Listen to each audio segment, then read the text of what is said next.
Shalom mes amis, j'espère que vous allez bien. J'espère que vous êtes en forme. Il faut trouver le temps avec tout ce qu'il y a à faire.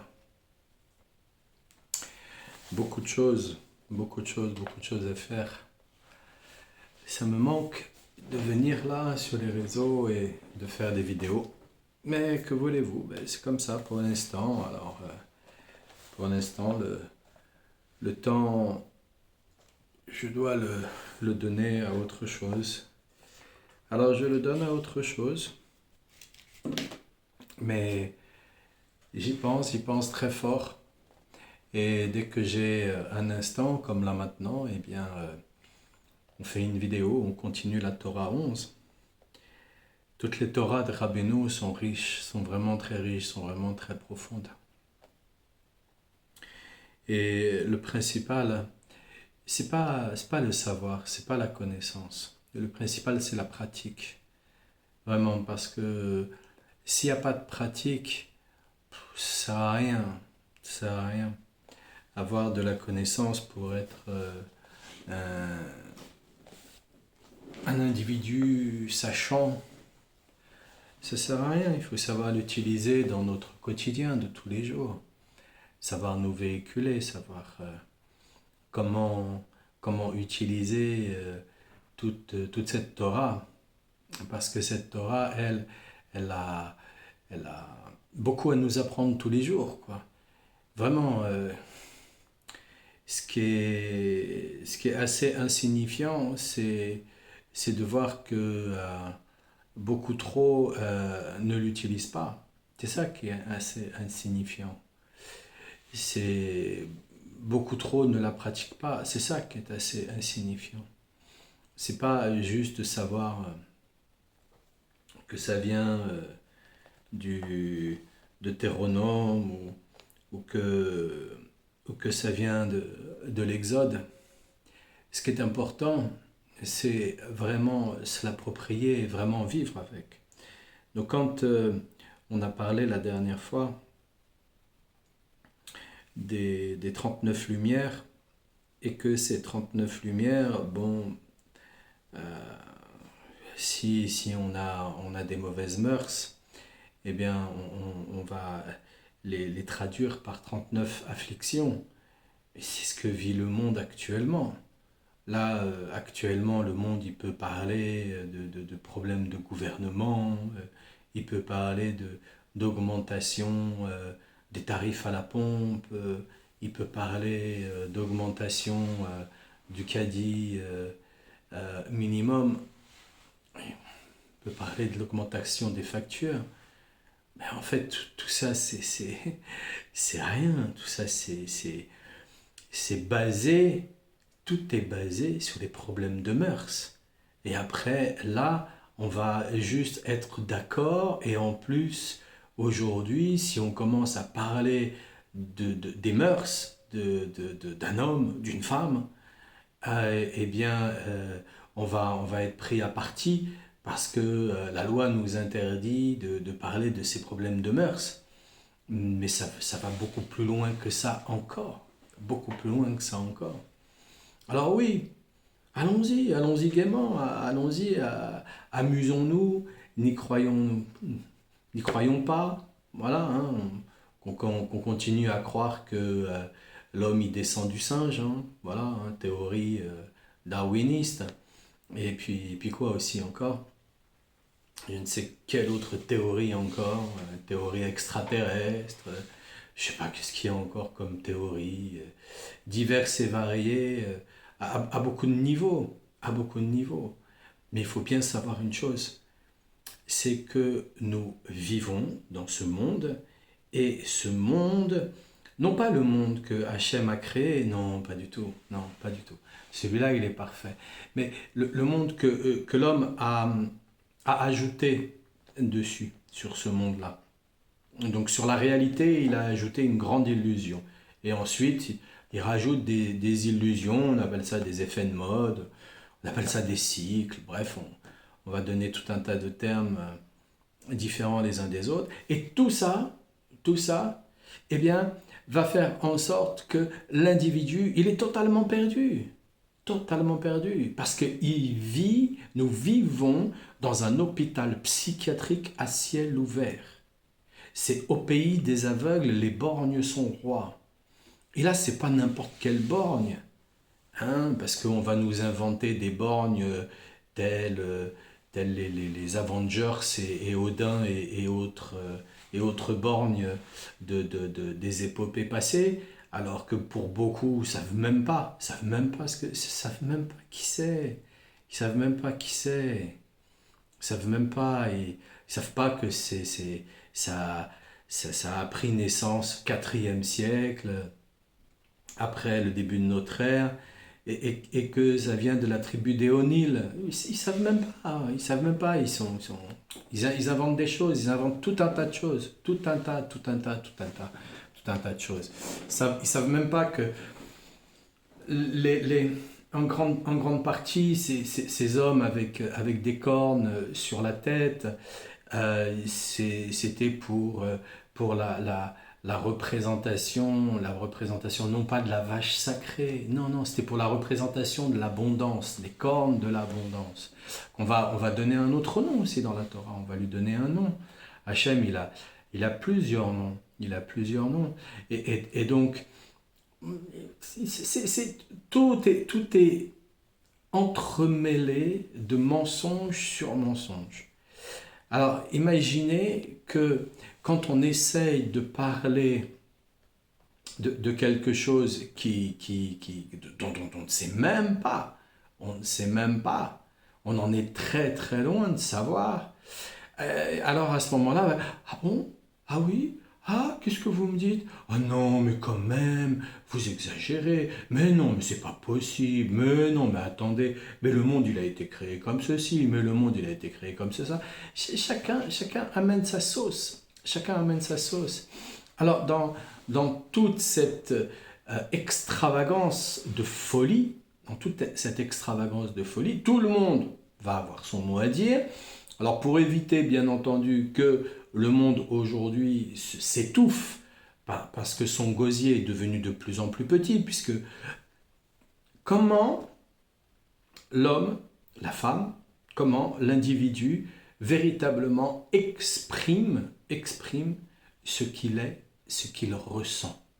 Non pas avec des termes inventés par la médecine de part et d'autre, non, avec ses vrais mots, sa simplicité. Comment le fait? Il le fait pas.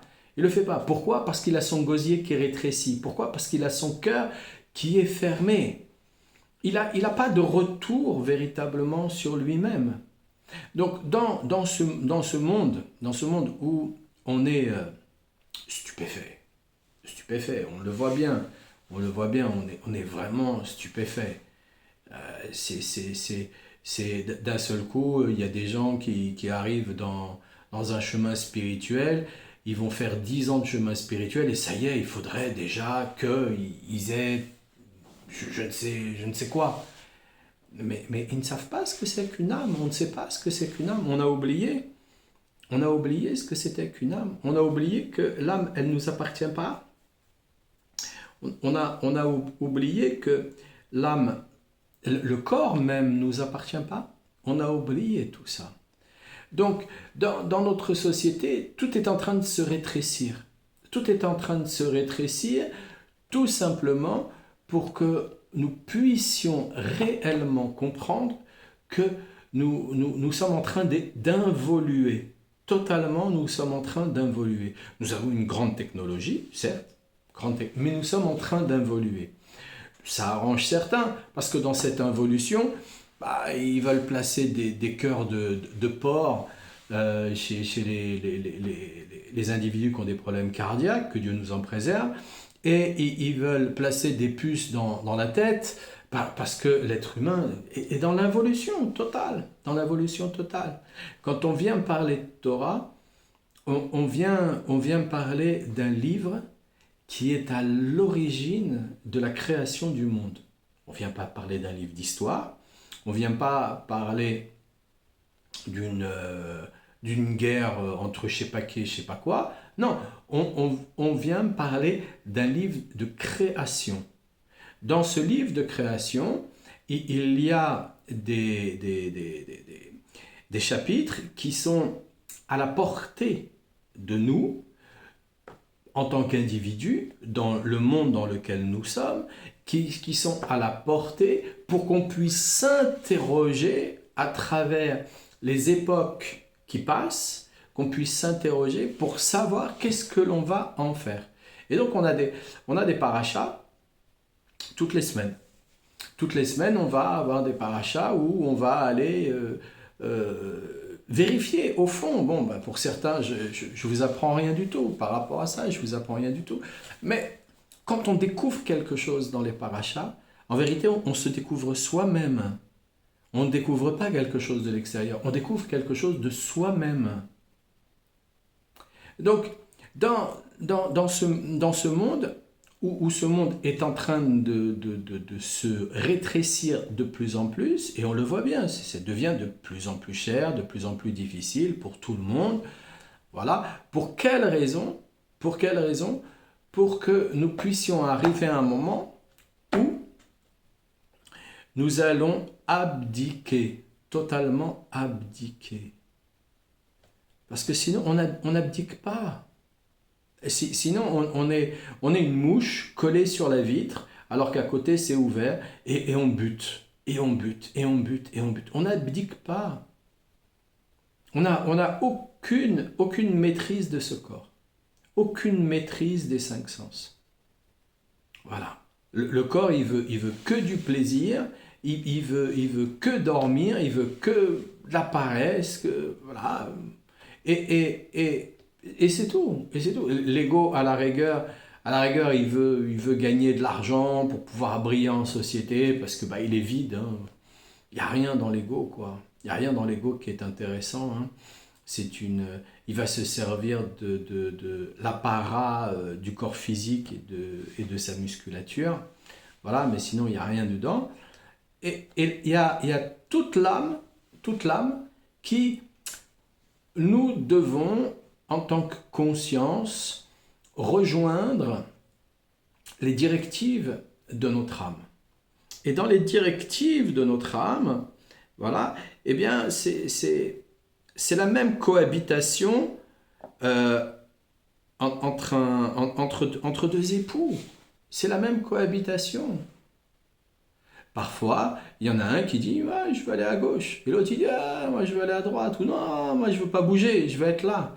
Donc il y a une cohabitation, c'est-à-dire qu'on va rentrer dans un mouvement explicatif pour, d'une part, essayer, c'est déjà bien d'essayer, essayer de comprendre ce que notre âme veut nous dire, et deuxièmement, hein, parce que notre âme, elle nous parle aussi à travers l'âme de l'autre, aussi, hein, c'est pas, on n'est pas unique dans le sens, il n'y a que nous qui détenons la vérité, et l'autre, non, il détient pas la vérité, non, ça c'est un mensonge. Donc l'autre il vient nous parler. Alors oui, c'est difficile à reconnaître, parce que quand on est tributaire de son corps, quand on est assujetti à son ego, effectivement, on n'arrive pas à reconnaître l'âme de l'autre qui nous parle. Ça c'est sûr, parce que on n'arrive même pas à reconnaître sa propre âme qui nous parle. Donc on n'arrive pas à reconnaître l'autre. Donc on doit déjà se reconnaître soi-même pour ensuite apprendre à reconnaître les autres. Voilà. Donc il y a une cohabitation entre époux, hein, et dans cette cohabitation, il y a une écoute. On écoute. On ne va pas tout prendre au pied de la lettre. Tout est fait justement pour ne pas être pris au pied de la lettre. La Torah, elle est faite pour être controversée. La critique, elle est ouverte, totalement ouverte, mais pas dans le sens non, c'est faux, on est carrément manichéen. Non, pas de sens là. Dans le sens où on va toujours plus loin dans les découvertes. Toujours plus loin, c'est ça la Torah. C'est ça qui est merveilleux dans la Torah, comparé aux autres livres qui ont été inventés par l'homme. C'est ça qui est merveilleux, c'est que là, on a un, on a j'ai envie de dire une formule qui est infinie et qui est éternelle. Et qu'on va pouvoir, quelqu'un va nous dire, voilà, c'est ça que j'ai découvert dans la Torah. Ah, d'accord, eh bien, par rapport à moi, ce que je découvre dans la Torah, eh bien, c'est ça, voilà. Et de cette manière-là, on va en discuter. On va en discuter. Et c'est ça qui est merveilleux. C'est que c'est pas un Dieu qui est figé. Les planètes, voilà, elles sont figées dans l'horoscope tropical. Mais c'est pas un Dieu qui est figé. Donc les planètes, elles sont pas figées. Donc Hachem, il a fait en sorte de faire bouger les planètes. Hachem, il a fait en sorte que l'homme ne se couche, ne se relève jamais comme il s'est couché. Voilà, on a pris une journée, voilà, mais généralement, on doit surtout avoir évolué. C'est ça qui est aussi qui est le plus important. C'est pas juste avoir pris une journée pour une journée, hein. Sinon, on vaut pas plus, qu'un vulgaire animal, hein, si je peux m'exprimer ainsi. Donc, on a vraiment besoin de comprendre que il y a toujours deux aspects. Toujours deux aspects. C'est pas un aspect positif et un aspect négatif. Non, non, non, non. C'est de la petite intelligence dans ces moments-là. Non, non, non, non. C'est pas juste ça. Ce serait trop simple. Non, non. C'est beaucoup plus compliqué que ça. C'est dans le positif, il va y avoir du positif qui surpassera le positif qu'on aura cru découvrir à un moment donné. Voilà. C'est ce que Hachem il est en train de nous montrer, c'est que comme la goulotte elle est en train de se resserrer, et bien même si nos ancêtres étaient beaucoup plus doués que nous, eh bien ils n'ont pas réussi à faire venir le Mashiach. Donc c'est pas pour dire que il faut arrêter d'être doué. Non. C'est tout simplement pour regarder ce que Hachem veut dans un autre aspect. C'est pas qu'il veuille que nous ne soyons pas doués. Non, pas du tout. Il pourrait donner à un individu énormément de dons. Énormément de dons. Mais c'est pas ça. C'est pas ça. C'est que hier comme aujourd'hui, nous avons encore une difficulté de relation avec lui. Une difficulté de relation avec lui. Nous n'arrivons pas, et ça c'est notre travail à tous, vraiment à tous, c'est d'avoir une relation de simplicité avec tous les êtres humains qui existent sur la terre. Une relation de simplicité. Parce que chaque être humain porte une âme. Et que toutes les âmes reliées finissent par devenir la plus grande des âmes. On est tous un petit morceau de Adam Arishon et pour les femmes de Rava. Donc, et au final, on est tous un petit morceau d'Adam Arishon, puisque Rava, elle vient d'Adam Arishon. Donc, cette chose que Hachem a décidé, il a décidé de nous emmener vers la cohabitation, afin que nous puissions tous autant que nous sommes, abdiquer. Tous autant que nous sommes, nous abdiquons. Il n'y a pas de religion, il n'y a pas de dieux, différents dieux, et ainsi de suite. Il n'y a pas... Non, tout vient et tout est écrit à travers la Torah. Le plus difficile, c'est devoir l'expliquer avec simplicité afin que tout individu sur la terre puisse accorder un moment et s'accorder un moment dans la réflexion. Mais pour ça, il est en train de priver toute l'humanité. Toute l'humanité est en train de rentrer dans des privations. Et pourtant, il n'y a jamais eu autant de nourriture sur la terre. Mais ça va devenir de plus en plus cher. De plus en plus cher. De plus en plus cher. Parce qu'il est en train de priver tout le monde pour obliger tout le monde à abdiquer. Et si jamais l'individu ne veut toujours pas abdiquer, hein, c'est d'ailleurs pour ça qu'on aime aussi les chiens, hein, un chien ça prend un os et ça le ronge, hein, donc un individu il aime bien ronger son os, hein, il est toujours avec une idée, il est obsédé par cette idée et il ne peut pas lâcher cette idée, donc c'est un réel problème, C'est aussi à cause de ça d'ailleurs que les anges ont critiqué la création des hommes, c'est parce que les hommes ils allaient buter sur des choses où eux ils se disent mais comment c'est possible? Comment c'est possible qu'ils puissent buter là-dessus? C'est pas logique. Et pourtant, effectivement, nous croyons avoir inventé une logique qui n'est pas du tout logique. Et on va devoir abdiquer totalement. On va devoir abdiquer totalement. Parce que de toutes les manières, il va se passer un événement qui, dans cet événement, tout le monde, il n'y en a pas un qui pourra ramener sa fraise, si je peux dire. Il n'y en a pas un qui pourra ramener sa fraise. Personne. Il y a une date butoir. Nous, on croit que c'est 6000 ans. Hein, on croit qu'on est en 5785. On croit que c'est 6000 ans. On sait par rapport on n'est pas sûr des dates non plus parce qu'on a eu beaucoup de problèmes à travers les âges. Donc on a perdu aussi le fil des dates.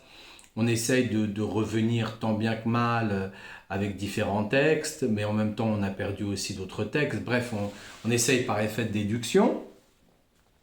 Hein, il y a des hommes qui cherchent sur le sujet pour être au plus proche, mais en vérité on n'en sait rien.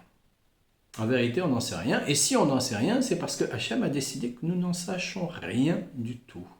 Rien du tout. Il a décidé de nous envoyer tous ici, sur la terre. Hein, alors il y en a qui vont se battre avec oui, c'est le peuple élu, oui, c'est le peuple. Non, on n'est pas du tout un peuple élu. On est à l'avant-garde. On est un peuple test. Ça commence par passer par nous, certains tests, et puis ensuite, de cette manière-là, on voit comment l'humanité, elle, va réagir par rapport aux tests que nous, on aura passés. Et de là, il y a des directions qui sont prises. Mais là où je pourrais aussi déranger énormément de monde, c'est que tout ça c'est déjà prévu. Voilà. Le libre arbitre, même si nous croyons que nous l'avons à 100% à travers la Tefila, c'est déjà prévu. Voilà. Même si Hachem il se tait et il nous dit rien, c'est déjà prévu. Il y a des influences. Hein. Aller régir 5 sens avec un corps qui est en perpétuelle modification, avec un cerveau aussi raccourci que le nôtre, c'est un peu prétentieux de croire que notre libre arbitre, on le possède à 100%. C'est un peu prétentieux, je trouve. Alors que Hachem, lui, il nous fait croire cela. Parce que ça nous fait aussi du bien. Ça nous fait aussi du bien de penser que c'est nous qui avons choisi telle et telle chose. Alors, je ne parle pas de nourriture, parce que de nourriture, j'en ai déjà parlé. On est totalement assujetti aux parasites, bactéries et champignons que nous avons dans les intestins. C'est eux qui décident qu'est-ce qu'on va manger, est-ce qu'on aime et ce qu'on n'aime pas. Il suffit de rétablir un petit peu tout ça au niveau de la microbiote, et on s'aperçoit très vite qu'il y a beaucoup de choses qu'on n'a plus du tout envie. Donc c'est et l'alcool, la drogue y compris, hein, parce que c'est l'alcool et la drogue, ce sont des cellules qui sont ajoutées dessus. Donc il y a plein de plantes à travers le monde qui permettent justement de nettoyer ça et de faire en sorte que l'individu n'en ait plus besoin. Et derrière ça, nécessairement, il va devoir apprendre que ça vient de sa tête, c'est des réflexes.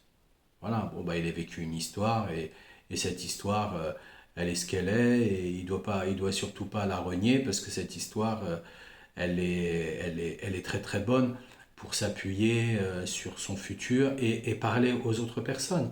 Il y a tellement de gens que j'ai vu passer qui ont guéri de terribles choses et qui veulent surtout pas en parler, alors que s'ils ont vécu ça, c'est justement pour qu'ils parlent de leurs maladies, de leurs problèmes, de leurs addictions, qu'ils en parlent, qu'ils s'ouvrent à ça. Et s'ils s'ouvraient à ça, et s'ils en parlaient ouvertement, avec calme et tranquillité, mais ils évolueraient encore plus.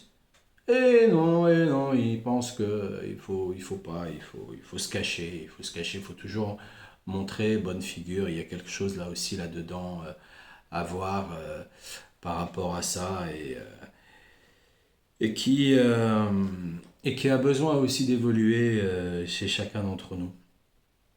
Donc voilà, la cohabitation, elle se fait pendant les jours de semaine, tout en respectant voilà, les lois de la Torah. Et en fait, c'est une cohabitation de Shabbat en Shabbat. C'est une cohabitation de Shabbat en Shabbat.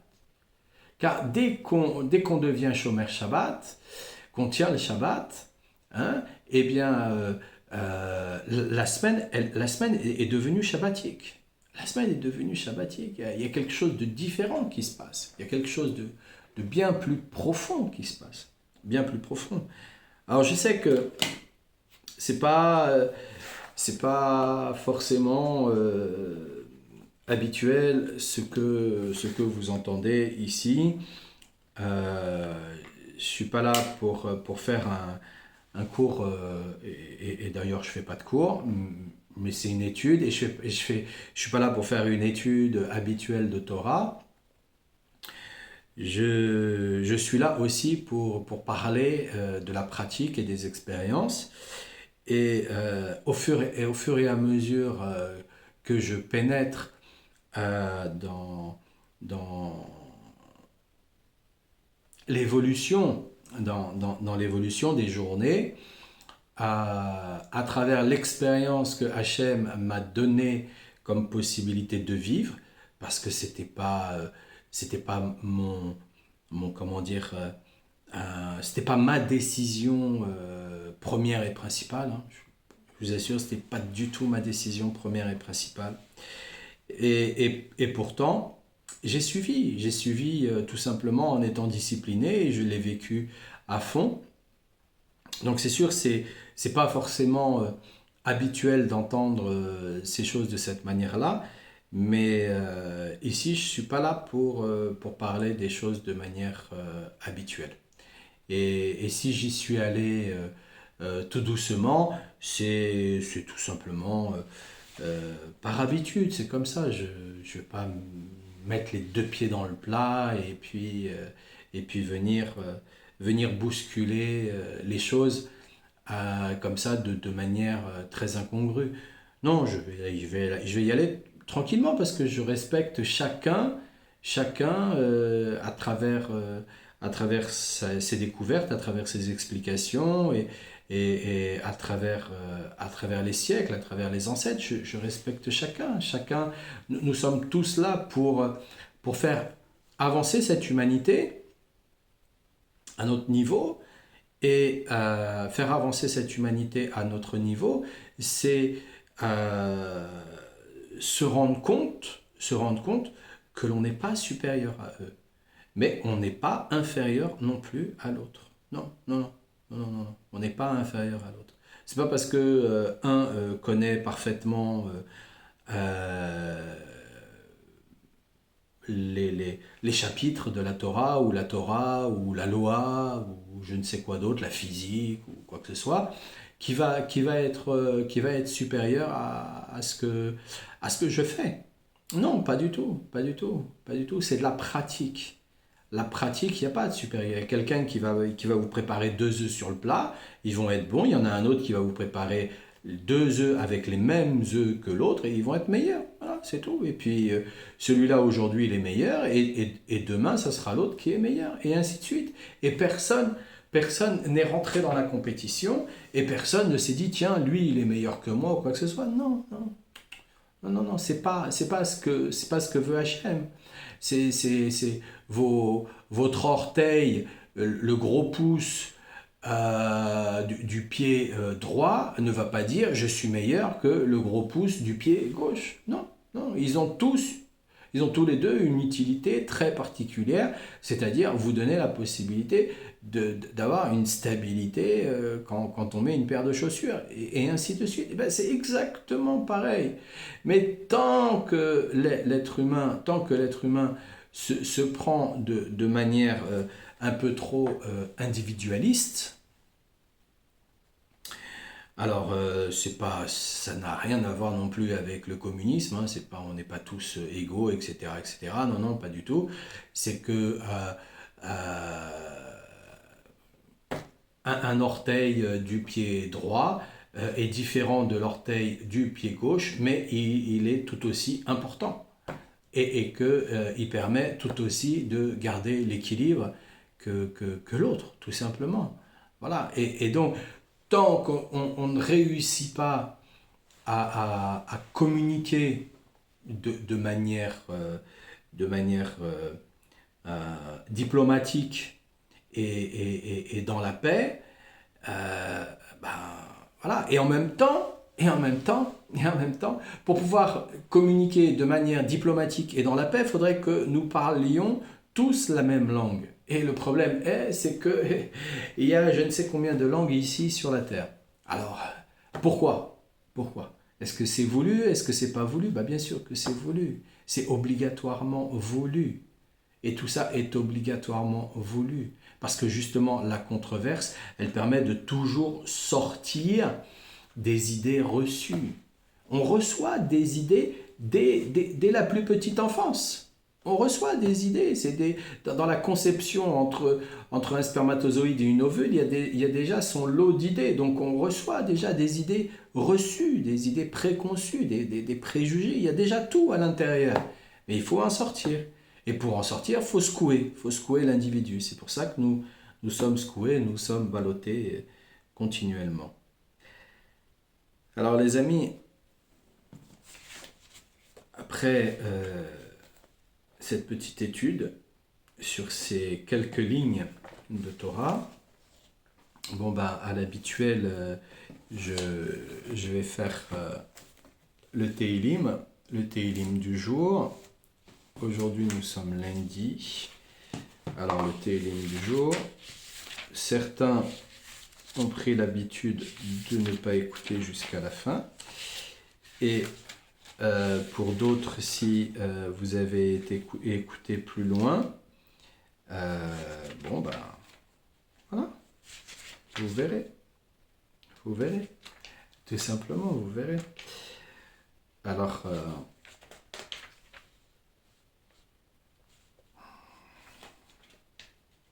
ouais. On va faire le Télim 47.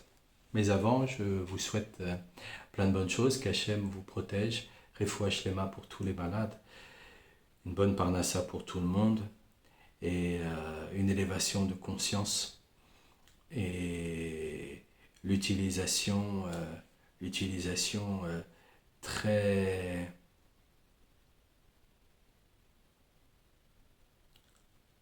équilibré des mots que l'on utilise tous les jours, des paroles que l'on utilise tous les jours. זכות רבנו הקדוש, למנצח לבני כוכך מזמור כל העמים תיקו כף אחיו לאלוהים בכל חינה כי אדוני עליון נוחה מלך גדול על כל החטא יד בעמים תחתנו ולאומים תחת רגלינו יבחח לנו את נחלתנו את גאון יעקב אשר אהב סלה על האלוהים ביטחו אדוני בקול שופר זמחו אלוהים זמחו זמחו למלכנו זמחו כי מלך כל החץ אלוהים זמחו משכיל מלך אלוהים על גויים אלוהים ישב על כיסא קודשו נדיבי עמים נאספו עם אלוהי אברהם כי לאלוהים מגינכת מאוד נעלה. Oui.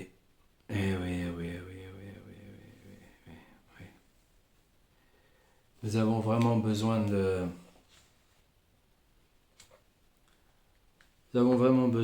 repentance. Nous avons vraiment besoin, tous les jours, nous avons besoin vraiment de nous rendre compte à quel point on ne sait pas parler avec Hachem. On ne sait pas parler avec soi-même.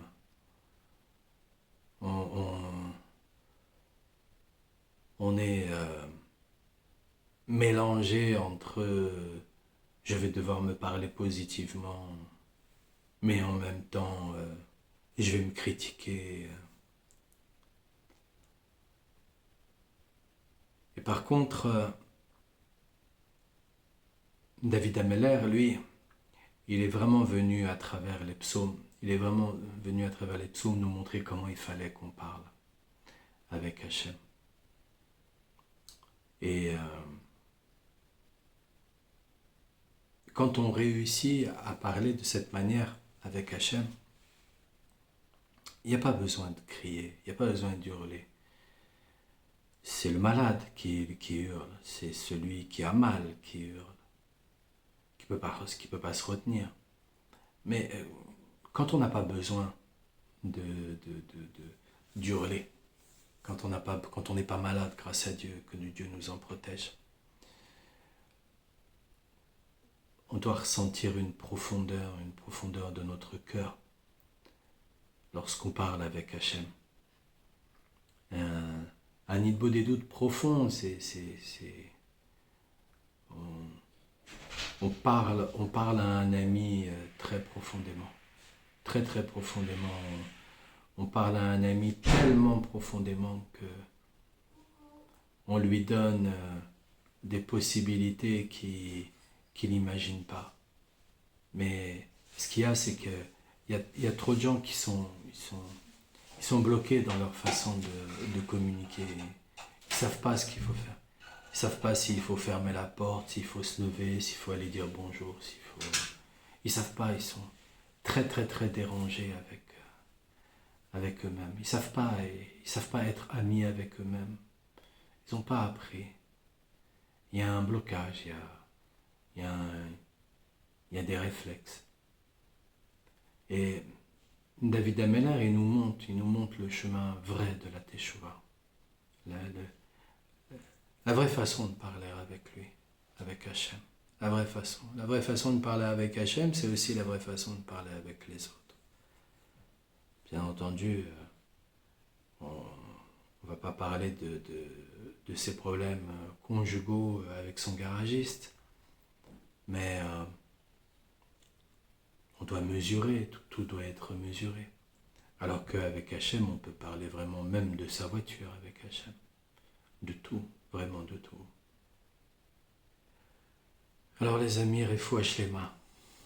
Refouach les mains pour la parole pour l'ouverture du cœur, pour savoir se poser, savoir vraiment sortir des doutes de ce qu'on va dire ou pas. Est-ce que je parle bien? Est-ce que je parle bien? Parlons tout simplement. Parlons tout simplement. Tout simplement. Et à force, on se corrige de toutes les façons. Excellente journée.